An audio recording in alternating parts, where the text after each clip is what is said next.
Frère, Dieu n'a pas pitié de quelqu'un.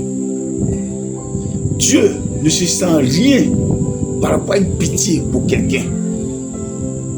Dieu ne se sent influencé en rien par rapport à une pitié pour quelqu'un.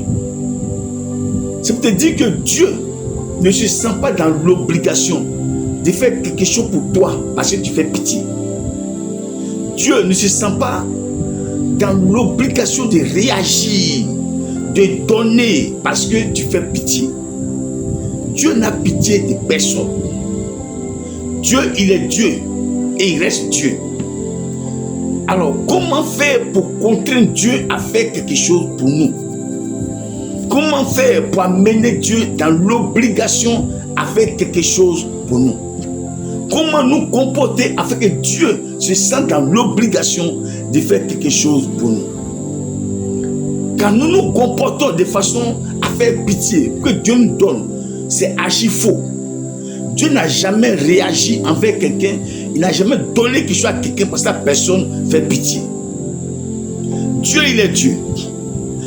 Dieu, c'est vrai que l'homme est à l'image et à la ressemblance de Dieu. Mais Dieu n'est pas l'égal de l'homme. Dieu reste toujours Dieu. Il est égal à lui-même.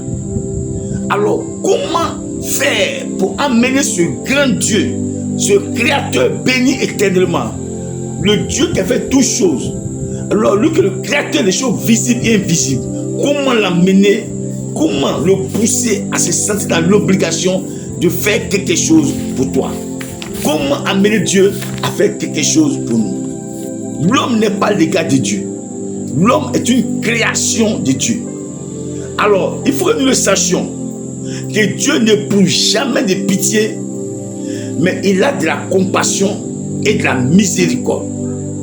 Dieu n'éprouve jamais de sentiments pour quelqu'un, mais il a de l'amour et de la bonté. Mais Dieu ne fait pas quelque chose pour quelqu'un parce que la personne fait pitié.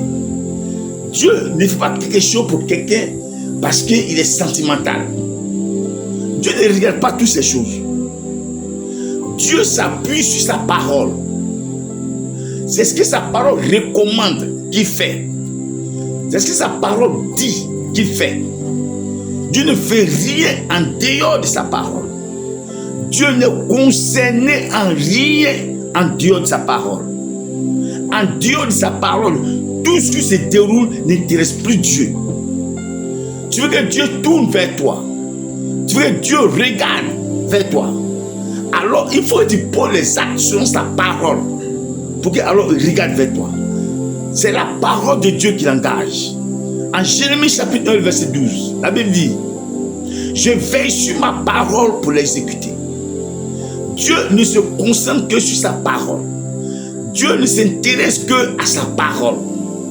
Dieu ne s'intéresse que à sa parole. Dieu ne s'intéresse que à sa parole. Il ne fait rien en dehors de cette parole. Dieu ne se sent rien concernant Dieu cette parole.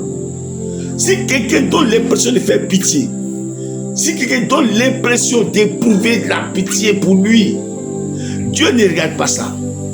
C'est pas plusieurs, quand tu les vois, tu dis mais attends. Quand tu les vois, mais attends, mais Dieu est-ce qu'il existe? Dieu même, est-ce qu'il ne voit pas cette personne? Non, Dieu ne se préoccupe pas de ça.